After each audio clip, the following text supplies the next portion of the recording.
Sebelum melanjutkan, jangan lupa subscribe dulu, terima kasih. Bab 225, Gagal dalam provokasi. Tatapan matanya membuat hati Suyan terasa seperti digigit kutu, dan dia buru-buru menarik Ning Xueluo menjauh dari Ningxi.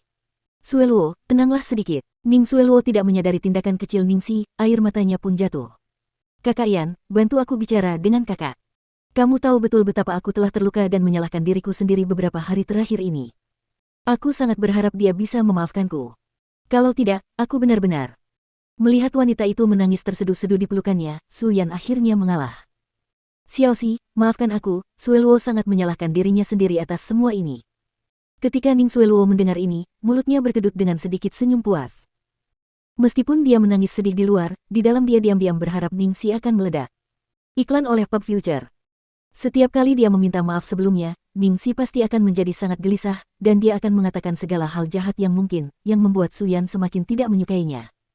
Kali ini pasti akan sama saja. Ningxi dengan lelah mencubit kulit di antara kedua alisnya, lalu mendesah. Lupakan saja, Ning Xueluo, aku melihat permintaan maafmu dan aku juga menerimanya. Karena itu adalah kesalahpahaman, lupakan saja. Aku memaafkanmu. Apa yang kau katakan?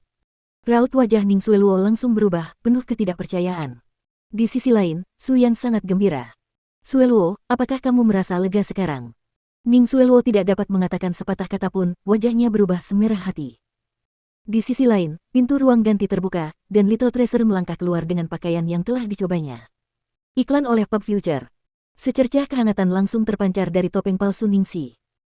Dia berjalan menghampiri Little Treasure sambil tersenyum, lalu berkata kepada pramuniaga, saya ingin semua pakaian yang baru saja dicobanya, dan dia akan langsung memakai yang ini.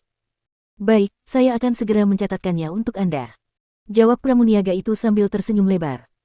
Ningxi mengangguk pada Su Yan untuk menunjukkan dia akan pergi, lalu dengan harta karun kecil di tangannya, berjalan langsung keluar dari toko. Di belakang mereka, seorang pengawal berpakaian hitam melunasi tagihan, mengambil semua tas belanjaan, dan mengikuti mereka. Ning Xueluo tercengang melihat kejadian ini.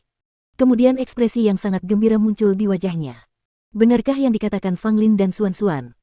Terakhir kali mereka mengatakan kepadaku bahwa mereka melihat Ningxi membeli pakaian anak-anak di mall, tetapi aku tidak percaya. Kakak perempuan dia. Jangan bilang dia benar-benar telah menjadi simpanan seorang pria tua kaya, dan bahkan memberinya seorang putra. Sayang sekali Ningxi pergi begitu cepat, dia tidak bisa melihat wajah anak itu dengan jelas, dan juga tidak punya waktu untuk diam-diam mengambil foto sebagai bukti. Xueluo, berhenti bicara omong kosong. Ketika Su Yan mendengar ini, dia langsung memotong pembicaraannya dengan wajah serius, melihat ke arah kepergian Ningxi. Aku pernah melihat anak ini sekali. Xiaoxi sudah bilang, dia hanya anak seorang teman. Ning Xueluo berkata dengan tergesa-gesa, Kakak Yan, kamu terlalu naif. Bisakah dia bersikap begitu baik padanya jika dia hanya anak seorang teman?